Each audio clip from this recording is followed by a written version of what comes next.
All right, let's look at some film. First and foremost, thank you all for tuning in. We're going to look at Dak Prescott. We're going to also look at Rico and his production out there on the field. Now, I would say, yes, this was an incomplete pass, but let's look deeper into this film here. As we look, this is a cover one, single high safety, everybody in the box. And what you will see here is that number 86, he's going to motion to the backfield. Number 80, he's going to fake like he's going to give extra protection or block for the quarterback, and he's going to just roll out and drop the ball. But my thing is, where I would have went with this pass, I would have went to the outside. I would have went with Amari Cooper. Pre-snap read. I'm looking over here. I'm seeing number 19 one-on-one. I'm going to the guy. They got the short area quickness that can get the separation. As you can see, once he turned his hips, this would have been the proper read for Dak Prescott. I would have passed to the outside shoulder. His hips are still turned and protecting the boundary, of course, but still, I can squeeze this ball right here. I trust my number one receiver on this particular play instead of the fourth string tight end. But that's a story of a different day. Let's hit play, and he drops the ball anyway. So that's where you got to understand pre-snap reads, and then also getting the ball out to the playmaker, the person that's going to make plays happen, make things happen.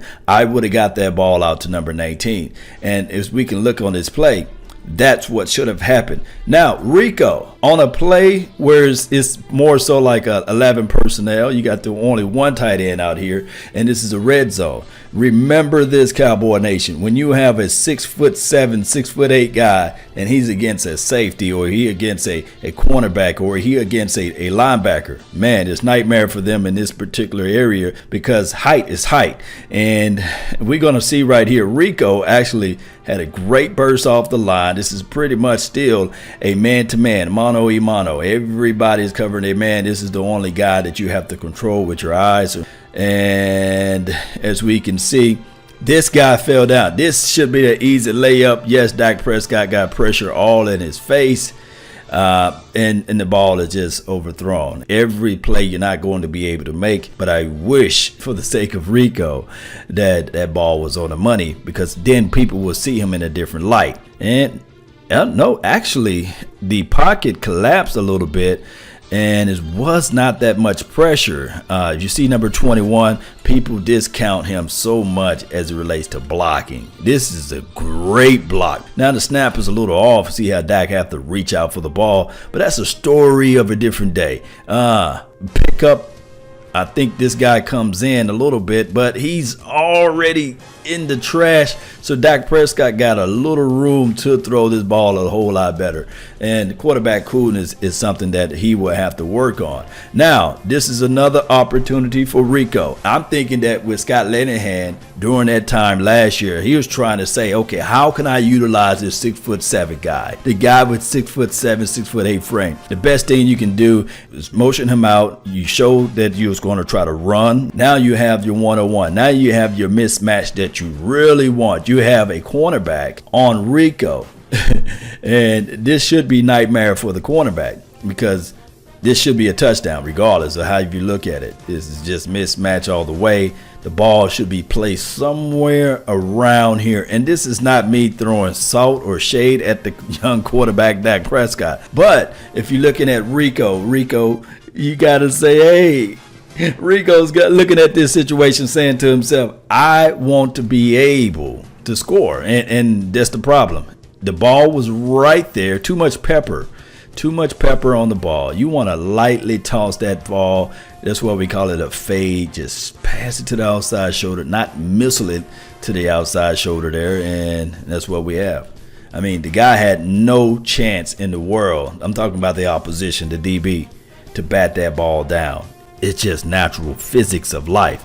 And I love this play. I love the fact that they showed a heavy run formation. Number 87 motion all the way to the right, and you have Rico to motion out to the left as the far receiver on this play. I like it. I like the manipulations of everything. I just didn't like the execution from the quarterback to the tight end. Everything else looks pretty good to me. Let me know how you guys feel about that. I mean, I would love this mismatch any day. It's kind of like a low post move, passing the ball down in the low post to Shaq at this point. I know it's a little blurry, but if you can see, the ball just had too much pepper on it. I don't call it pepper, look, too much hot sauce on it, too spicy for him. Now, this play right here, these are just the misfortunes of Rico. This is the coverage that you won't remember. Still, like I said before, the mismatch, 6'7", 6'8" guy over a little 5'10" or 5'11" guy. I'm going with this. I'm going the ball with this. I'm putting the ball somewhere in this region. And let's see what happened. Stumble, incidental contact. They didn't call pass interference. I went over this play before during the season, and it's just incidental contact, and that's to the officials' discretions there whether or not they're going to call that. And yeah, so Dak did the right thing, passed the ball, led him with that play. I would love for Rico to have the opportunity to catch that particular ball.